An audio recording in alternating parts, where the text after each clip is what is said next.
sou Gustavo Teani, diretor da Imobiliária Chave Urbana. Estou aqui com um amigo, advogado Dr. Diogo Levi, especialista em direito imobiliário, para poder debater um pouco alguns assuntos corriqueiros aí do dia a dia do setor imobiliário. Então, gostaria de agradecer pela sua presença, Dr. Diogo, uma honra, uma satisfação recebê-lo aqui no nosso escritório para poder agregar o público aí com um assunto, né, relevante, de forma orientativa, né, e informativa. Eu que agradeço, Gustavo. Prazer estar aqui falando com vocês, trazer informações sobre, vamos falar um pouquinho sobre locação, um pouquinho sobre compra e venda de imóveis, e eu estou à disposição aqui, espero poder trazer boas informações a todos. Muito obrigado. Bom, o primeiro assunto que a gente gostaria de levar alguns questionamentos comuns para o Dr. Diogo seria com relação à compra e venda de imóvel. Então, Dr. Diogo, uma pergunta muito comum é quem seria o responsável pelo pagamento das custas de cartório, ITBI, né, Imposto de Transmissão aí de Bens Imóveis, o comprador ou o vendedor? Sim, essa pergunta ela é comum, ela é corriqueira aí no dia a dia imobiliário, e a praxe é que o comprador ele arque com essas despesas. Então, na grande maioria dos casos, quem arca com as despesas de ITBI, emolumentos de cartório, né, esses valores referentes à escritura e o próprio registro da escritura depois, no registro de imóveis, é o comprador. Obviamente que isso pode ser remanejado caso a caso, mas nós temos uma praxe que esses valores ficam por conta de quem está adquirindo o imóvel. Perfeito. E é possível conseguir desconto no cartório? Os descontos, existem descontos em cartórios, mas são casos muito específicos, né? O caso clássico de desconto em despesas de cartório é para aquele primeiro imóvel. Então a pessoa que está comprando o seu primeiro imóvel faz uma declaração de próprio punho para o cartório e pede esse desconto, que é um bom desconto, é um desconto de 50% nos emolumentos. E questões de cartório, é importante colocarmos aqui que esses valores de cartório eles são tabelados, então cada estado possui a sua tabela de custos, de emolumentos, de despesas. Então é importante nós sabermos que dentro do mesmo estado não há diferença de preço. Os cartórios eles são muito bem estruturados, têm as suas corregedorias, então esses valores são tabelados e os cartórios têm que praticar valores de tabela. Perfeito.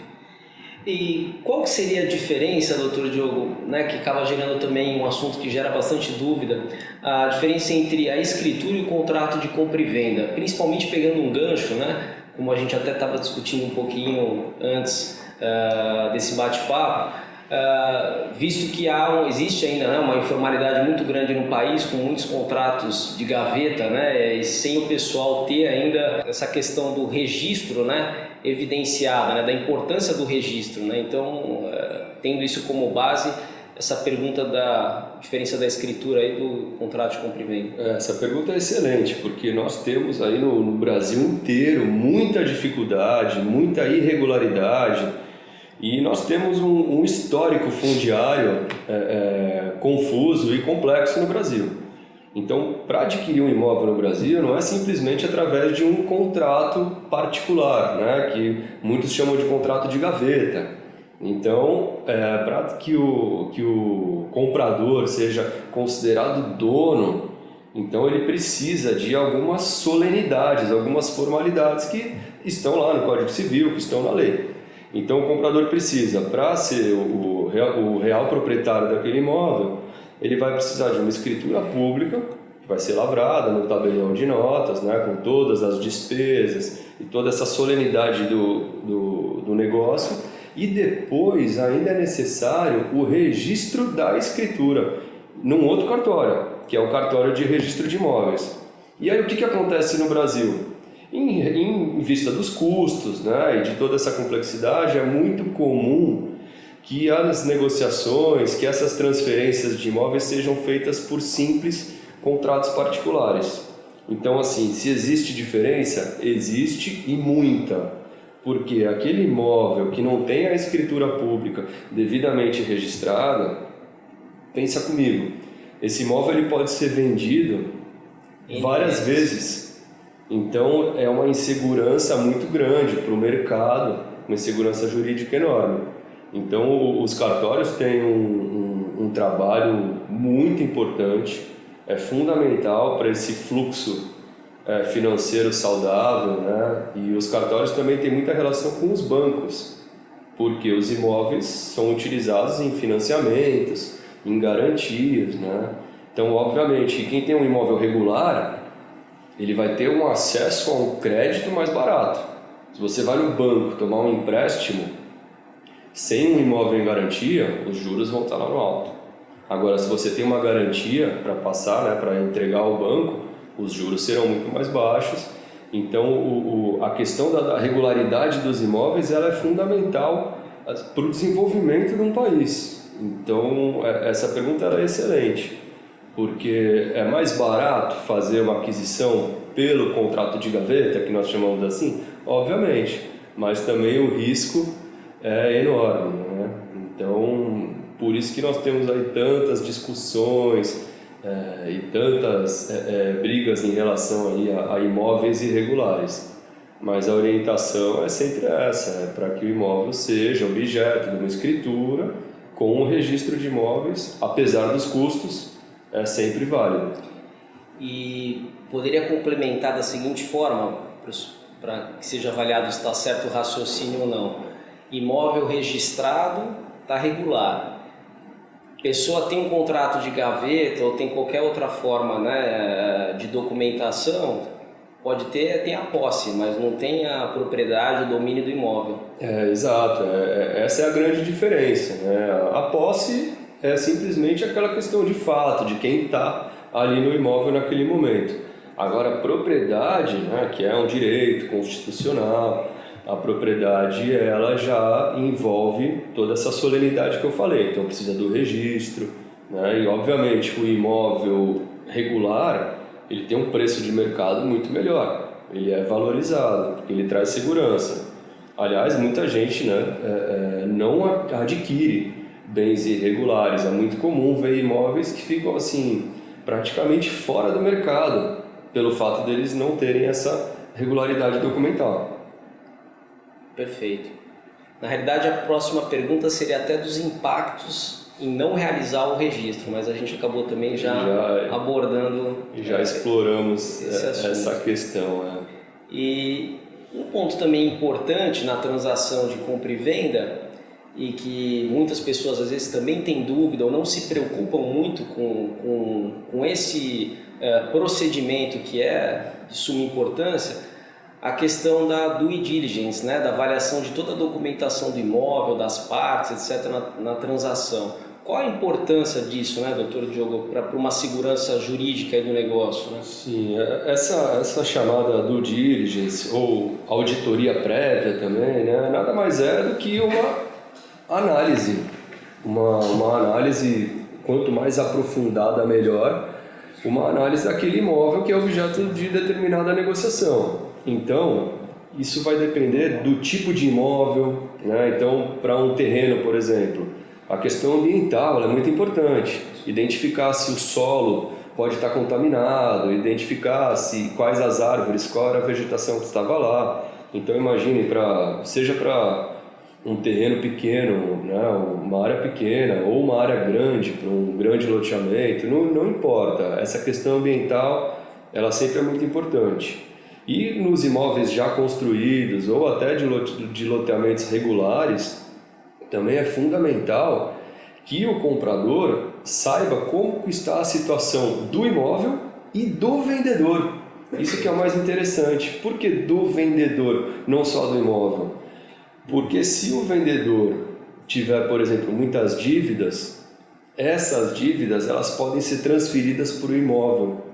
E aí, sem a auditoria prévia ou a due diligence, aquela pessoa que está comprando imóvel pode estar comprando um grande problema. Perfeito. Porque ela vai adquirir um bem que deveria estar fazendo frente às dívidas do vendedor. mas que está sendo transferido para ela. Então essa venda, sem a análise prévia, ela pode ser inclusive ser declarada nula.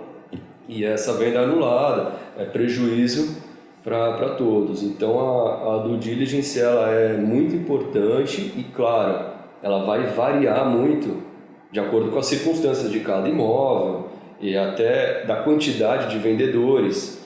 Imagine, às vezes são 10 proprietários vendendo o mesmo imóvel. É uma análise, obviamente, mais complexa. Perfeito. E aí entra até o caso também de, dependendo do estado civil aí dos envolvidos, né, uma análise aí mais aprofundada até de cônjuge e assim por diante, né? Certamente. Da análise de estado civil, a análise de dívidas fiscais, dívidas trabalhistas que são um grande problema. E então a análise ela é fundamental, né? É impossível adquirir um imóvel sem fazer essa análise, porque mesmo com a análise ainda sempre vai existir, ainda que um risco pequeno, sempre vai existir algum risco. Existe uma mitigação, né? Mas não uma eliminação do risco por completo. Né? Perfeito.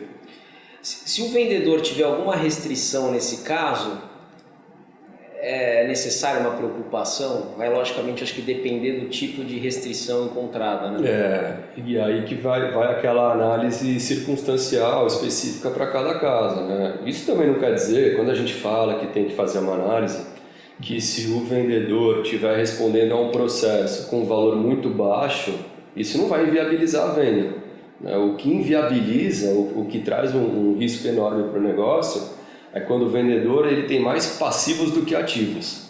Aí, nesse caso, a chance daquela venda ser declarada nula judicialmente, aí realmente ela é grande. Perfeito. Doutor Diogo, se logo após a compra do imóvel for encontrado algum tipo de problema, né, no imóvel, o vendedor se responsabiliza? Existe algum tipo de garantia, como para outros tipos de produto? Como que funciona esse tipo de relação?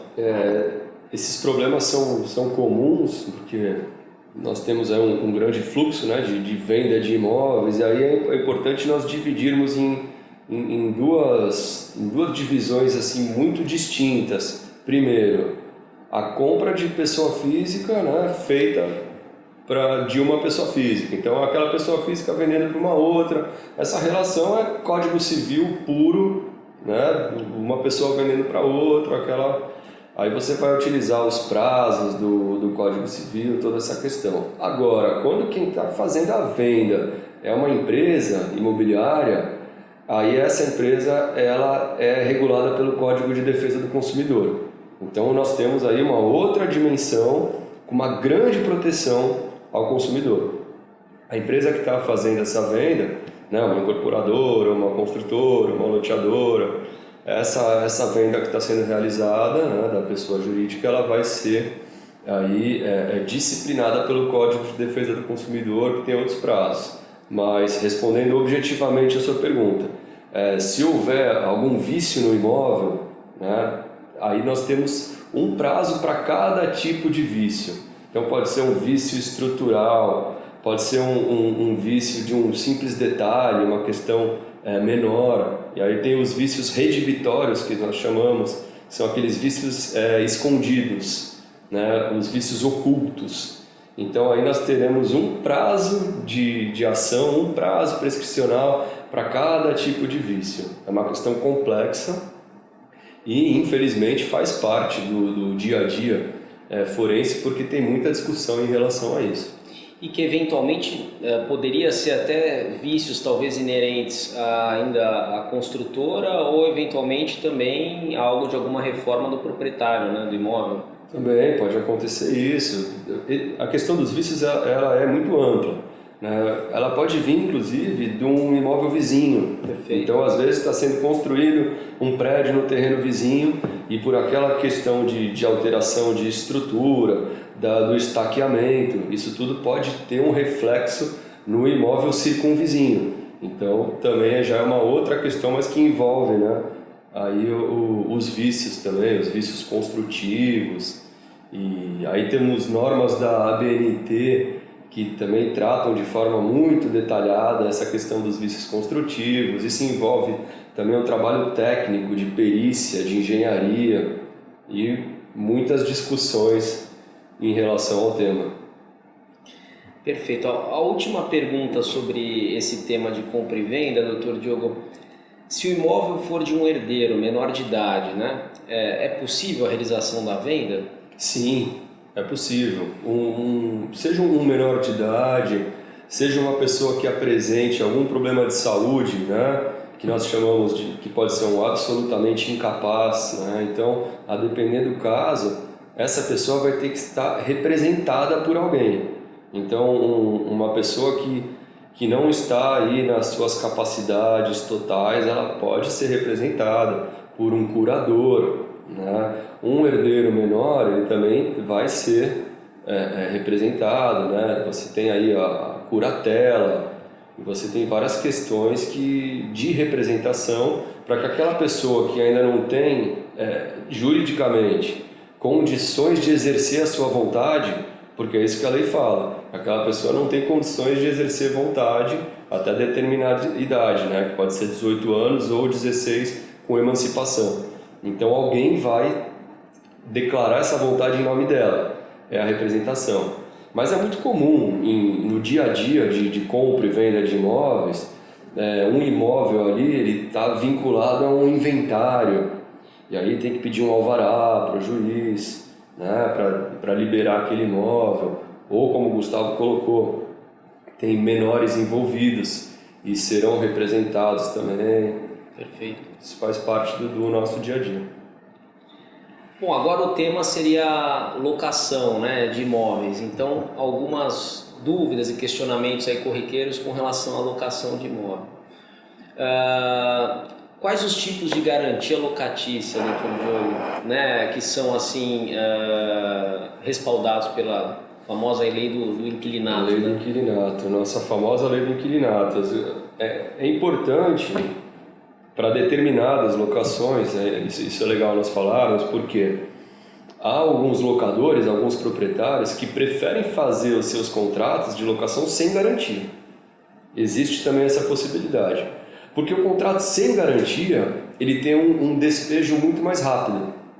Então, claro, isso é uma questão de estratégia, né, de cada um em relação aos seus ativos, mas existem locadores, né, proprietários de imóveis que preferem fazer suas locações sem garantia. Então, se o inquilino, né, o locatário, não fizer o pagamento do aluguel, ele tem um despejo liminar muito rápido e essa é uma estratégia traçada por alguns. Mas a grande maioria quer fazer as suas locações com uma garantia. E quais são essas garantias? Nós temos a caução imobiliária, que é uma garantia muito usada, que é quando o inquilino ele dá um outro imóvel em garantia, que não precisa necessariamente ser do inquilino. O inquilino pode pedir que um terceiro dê um imóvel em garantia. Então, essa garantia ela vai estar no registro de imóveis, vai estar inscrita no registro de imóveis, vai ser uma garantia muito firme, muito boa para o locador, para o dono desse imóvel objeto da locação. Outra garantia muito utilizada é o seguro-garantia. Né? O seguro-garantia também é um ótimo instrumento, muito utilizado. Alguns não aplicam, né? Não se valem do seguro-garantia por uma questão de custo, mas a depender do caso concreto, sempre o seguro-garantia ele é sugerido e ele pode ser utilizado por ser um bom instrumento. Nós temos a fiança, que é objeto de muitos embates, a questão da fiança, porque a fiança, quem está garantindo a locação, não é um determinado bem, mas é todo o patrimônio do fiador. Então a fiança também é muito utilizada, né? Faz parte aí da rotina das empresas e das pessoas em geral. A fiança ela é uma garantia pessoal, porque é o patrimônio da pessoa que garante toda aquela locação. E temos também o depósito calção, que também é muito utilizado, normalmente para locações menores, que é aquele depósito de 3 meses que fica vinculado a uma conta específica que também pode ser utilizado. Mas esses são os principais instrumentos de garantia que nós temos aí no mercado. E o senhor poderia mencionar qual que o senhor acha que seria a melhor garantia locatícia, ou diria assim, a mais efetiva, né? Eu acho muito difícil responder porque acho que varia bastante caso a caso, para cada locação. Como eu falei, para locações menores, né, de valores mais baixos, muitas vezes a caução, que é aquele depósito, ela já faz às vezes da garantia e pode ser útil. A fiança pode ser boa? Depende. Por quê? Porque o fiador tem que ter patrimônio. Um fiador sem patrimônio é uma garantia que está esvaziada. Ela não vai fazer sentido. Então vai depender do caso a caso. A caução locatícia, que é aquela que um imóvel garante a locação, pode ser interessante a depender também do valor desse imóvel, se ele vai fazer frente a um eventual inadimplemento do contrato, né? E o seguro garantia, dentre essas, ele costuma ser muito, muito utilizado e uma ótima garantia porque ele já está equalizado com o valor do contrato, com o valor dos aluguéis, né? O seguro garantia ele costuma ser um bom mecanismo para garantir esses contratos. Perfeito. Agora um ponto de debate mais específico que a gente acaba vendo no dia a dia, né, doutor Diogo, apesar de ser algo até talvez ilegal, o senhor vai poder falar melhor, mas o adiantamento de aluguel também é uma garantia locatícia ou não? É interessante essa pergunta porque muita gente não sabe, né? A lei do inquilinato, ela é uma lei protetiva. Ela protege muito o inquilino. E protege o inquilino em razão do direito à moradia, né? E vários princípios que nós usamos no direito, da dignidade da pessoa humana, né? Várias questões aí que escapam aqui o nosso bate-papo, mas o que não se pode fazer, e isso é muito claro na lei do inquilinato, é que a cobrança antecipada de aluguéis ela caracteriza crime. É um crime da lei do inquilinato. E muita gente, às vezes, tem relações locatícias muito longas, contratos super longos que vão sendo feitos dessa maneira, sem nem o locador, nem o locatário saberem que existe ali uma prática de um crime que está muito claro na lei do inquilinato. Então, muito cuidado com qualquer questão relativa a antecipação de aluguéis, com exceção dos aluguéis por temporada. Então, a locação por temporada ela é uma exceção à regra para alugar aquela casa de praia, né, aquela casa de veraneio. Aí existe essa disposição. Perfeito. Quem deverá pagar os impostos, né, em taxas como IPTU, taxa de limpeza, locador ou locatário? Vai variar também, essa questão ela varia de contrato a contrato, né? Então alguns contratos estipulam que o inquilino, que o locatário vai pagar IPTU e taxas, né, de consumo sobre o imóvel e todas aquelas despesas que estão ali onerando ali o dia a dia da relação, da locação.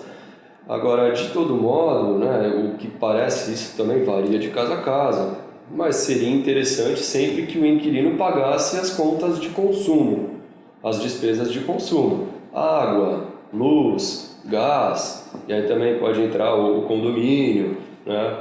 E o IPTU costuma ser de responsabilidade do proprietário, mas isso é uma relação negocial. O valor do IPTU ele pode integrar ali o valor do aluguel, da locação, mas claro, né, isso vale para um contrato bem redigido, tudo muito bem explicado para não haver problemas em relação aí à locação, para não onerar demais o inquilino, sempre lembrando que o inquilino ele é a parte mais fraca da relação, né? Tanto que não pode haver a cobrança antecipada de aluguéis. Então o contrato de locação ele tem que ser visto sobre essa ótica de um equilíbrio, né? Porque ele é hipossuficiente em tese, o inquilino ele é hipossuficiente. Tá ótimo.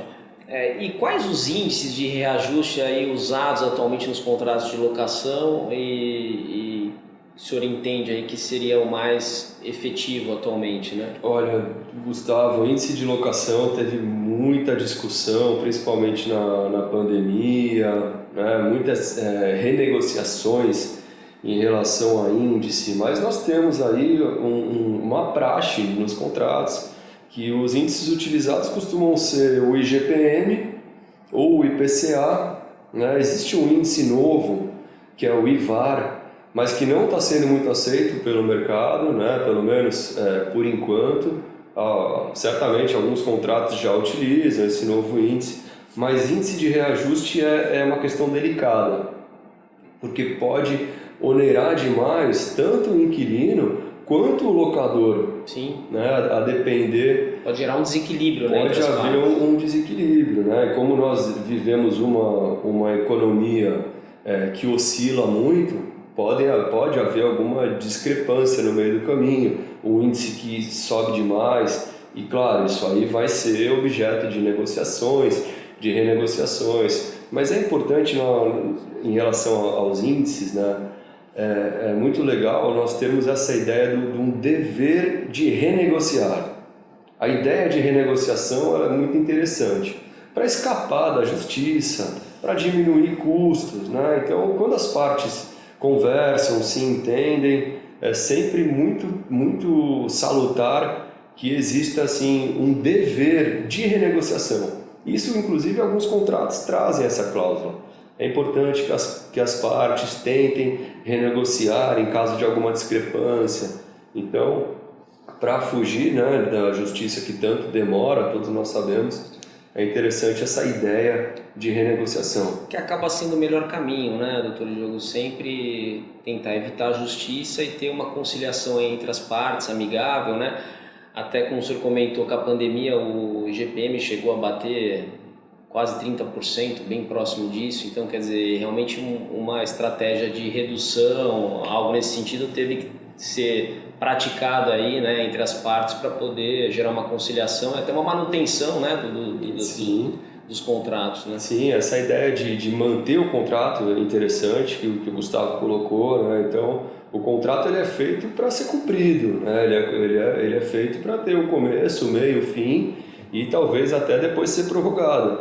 Então, é interessante essa ideia de manter o contrato e de sempre tentar renegociar eventuais desequilíbrios no meio do caminho. Perfeito. Uma outra pergunta, né? É possível reformar o imóvel e solicitar abatimento do valor no aluguel, né? No caso do locatário, né? Isso vai depender também do contrato. Tem contratos que já vedam, né, essa ideia de reforma e de compensação de valores.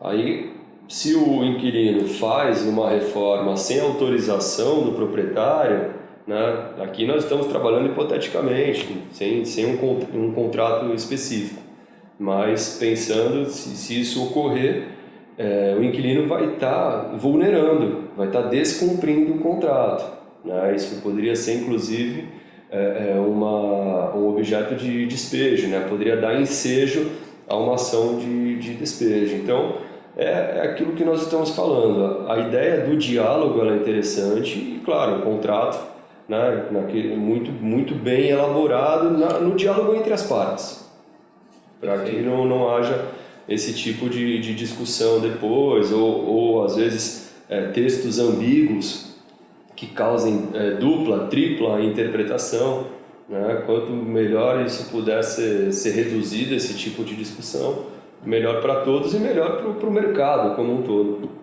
Com certeza. Uma outra dúvida também recorrente é se existe um prazo mínimo exigido por lei nos contratos de locação, seja em locação residencial como comercial. Existe prazo, né? Nós temos as praxes, que são na locação residencial, é muito comum o contrato de 30 meses, né? O que nós mais vemos são os contratos de 30 meses, né? Isso tudo faz sentido. E na locação comercial, há uma questão de prazo muito interessante, que é a questão da renovação, né? A ideia da renovatória. Então, quem tem uma locação comercial, às vezes ela tem o que nós chamamos de fundo de comércio, né? Que é aquele ponto comercial que foi estruturado, que foi criado, tem um fluxo de pessoas, tem todo um ativo, né? Que vai sendo criado em relação ali àquela locação. E o inquilino, ele pode querer essa renovação, mas muitas vezes o proprietário não quer renovar o contrato. Aí nós temos a renovatória de locação comercial, que ela vai ensejar um prazo mínimo de 5 anos, né? Que ele pode ser ou um único contrato de 5 anos, ou a soma de contratos que dê o prazo de 5 anos para que o inquilino na locação comercial tenha direito a essa renovação. Aí ele teria direito a mais 5 anos. Perfeito. Isso é feito para preservar o negócio também. É interessante a ideia da lei, né? Existe a preservação, a defesa do inquilino na relação residencial, e também existe essa ideia de preservar o negócio, de preservar o ponto comercial ou fundo de comércio, né? Então a lei tem essas proteções que nós temos que enxergar o contrato sob essa ótica legal. Bom, doutor Diogo, mais um questionamento aí comum aí sobre o tema aí de locação. O locador pode pedir o imóvel ao locatário antes do fim do contrato? E, se for possível, quais as regras aí envolvidas, né? Isso costuma acontecer, né? As relações comerciais, né? Essas questões envolvendo locação, elas são muito dinâmicas, né? Às vezes a pessoa tem um determinado objetivo com o imóvel e aquilo tudo é alterado ali durante a locação. Então, obviamente, nós temos sempre aquela ideia do dever de renegociar, né? Das partes sentarem para dialogar. Mas o que haveria aí seria multa, né? Haveria uma multa se o inquilino quisesse devolver o imóvel antes. Agora, o inverso, que é o proprietário pedindo o imóvel, em tese, nós temos o inquilino protegido, né?